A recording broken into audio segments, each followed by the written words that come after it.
Vamos con una nueva entrevista. Nos acompaña el señor Aldo Vázquez, vicerrector de la Universidad Antonio Ruiz de Montoya, exministro de Justicia, y por supuesto le damos la bienvenida. ¿Qué tal?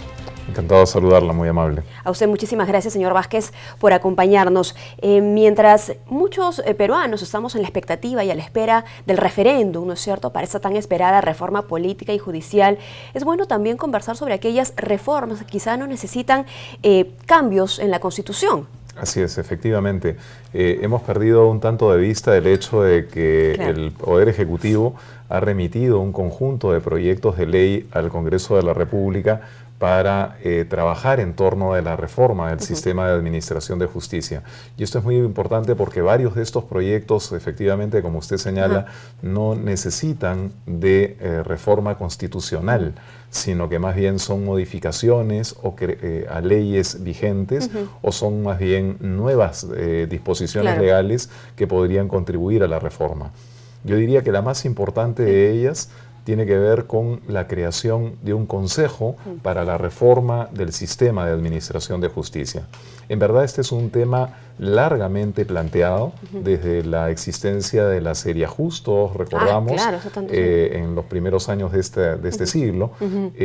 Operó en el Perú una comisión que fue la Comisión Especial de Reforma Integral del Sistema de Administración de Justicia, la Seriajust, y esta comisión presentó unas conclusiones en 2003 en las que planteaba, entre otros temas, la necesidad de articular el sistema de administración de justicia, y para eso planteaba la creación de un consejo que de alguna forma articulara un conjunto de instituciones que son constitucionalmente autónomas. Ahora, regresamos entonces, ¿no?, a esto que ya se había planteado hace 15 años con Seriajust. Yo le consulto a usted como experto, por supuesto, de todas las recomendaciones que se plantearon en Seriajust, ¿cuántas se implementaron, ¿no?, y cuál ha sido el impacto de la falta quizá de implementación de alguna de ellas? Sí, hoy por hoy. Se han implementado algunas, es verdad. Yo diría que lo más importante ha sido en estos años las reformas en el ámbito procesal penal y en el ámbito procesal laboral. Sin embargo, la falta de recursos ha imposibilitado que estas reformas concluyan de modo pleno.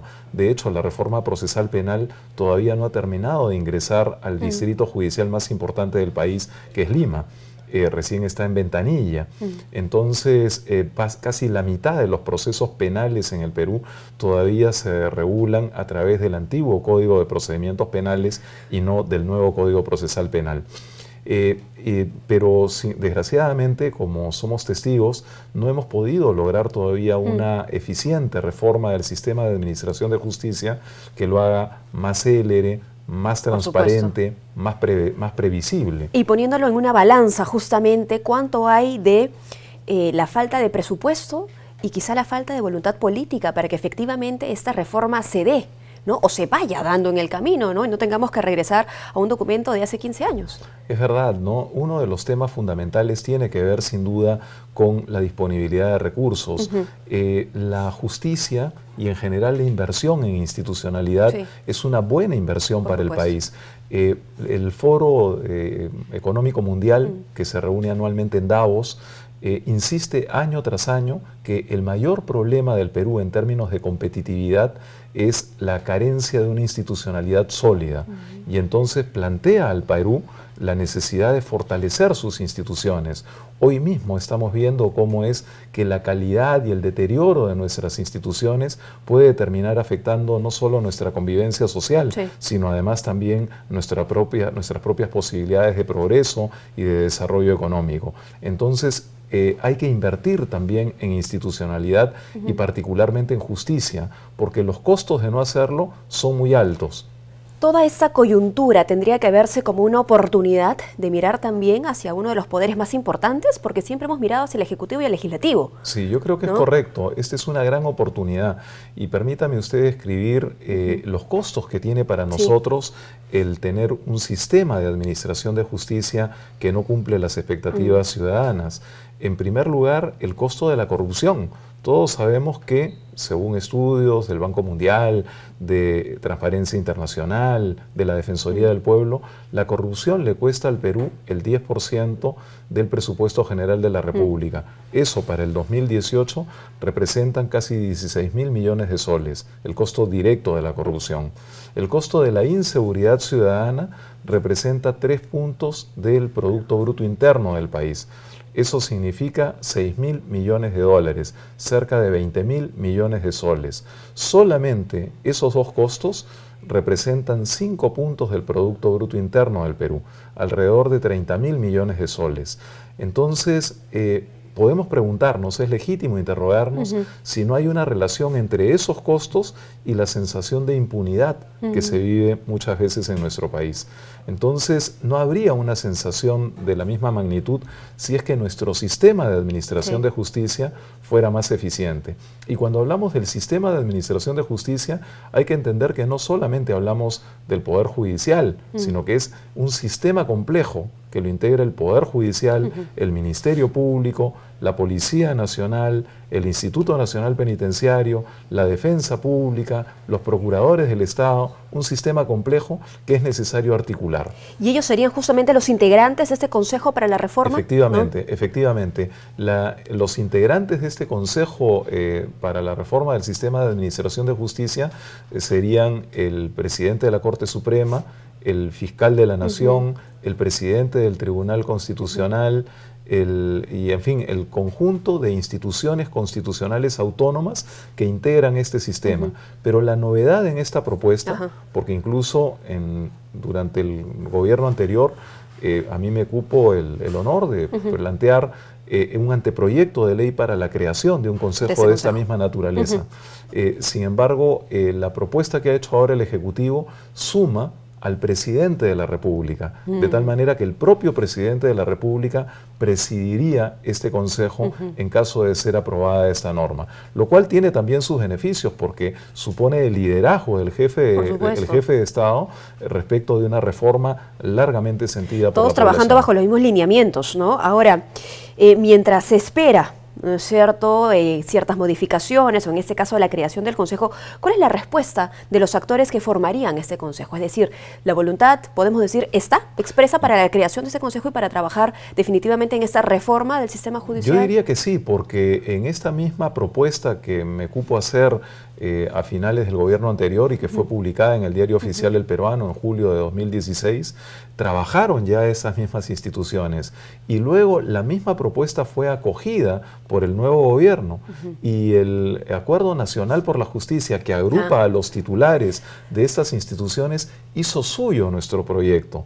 El Ejecutivo lo remitió incluso con carácter de urgente al amparo del artículo 105 de la Constitución del Estado, lo remitió al Congreso de la República, está en el Congreso de la República con la aprobación de la Comisión de Justicia y con la aprobación de la Comisión de Reforma del Estado del Congreso de la República. De modo que es un tema que tiene un amplio consenso, ya le digo, hace 16, 17 años que hay un amplio consenso al respecto, de modo que me parece que es una norma vital, una norma relevante, que no solo va a permitir articular el sistema, sino sobre todo va a aprovechar sinergias, va a permitir optimizar el gasto en el sector y va a permitir que todo el sistema se presente como un solo actor cuando se trata, por ejemplo, de discutir sobre los recursos que necesita el sistema para alcanzar mayor eficiencia. Bueno, sin duda, los consensos son necesarios, ¿no es cierto?, para que haya reformas, en este caso para la creación de un consejo, pero nuevamente expresamos, ¿no?, la necesidad de voluntad,